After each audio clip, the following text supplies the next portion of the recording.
మన తెలుగువారికి ఉన్న 12 నెలలోపల కూడా శ్రావణ మాసం చాలా ప్రత్యేకత ఉంది. మాసాల్లో శ్రావణ మాసం ఎంతో శుభప్రదమైనది.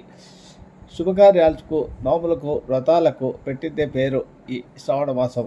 అందుకే శ్రావణ మాసం వచ్చిందంటే ప్రతి స్త్రీలోనూ ఆహ్లాదం, ఆనందం వెల్లివిరుస్తాయి. అంతటా ఒకటే సందడి, హడావుడిగా పెళ్లి పనులతో, కొత్తగా పెళ్ళైన ఆడపిల్లకు శ్రావణ పట్టీలు పెట్టే వేడుకలతో, కుటుంబ సుఖ సంతోషాలతో, లక్ష్మీ వ్రతాలతో,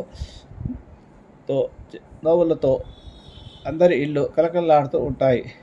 ఇలాగే కొత్తగా పెళ్ళైన వారికి మొదటి 5 సంవత్సరాల్లో మంగళగురు వ్రతాలు, నాగపంచమి, వరలక్ష్మి వ్రతం, రాఖీ పౌర్ణిమ, వరుసగా వచ్చే ఈ పండుగలు మన సనాతన ధర్మానికి, సాంప్రదాయానికి పట్టుకొమ్మలు.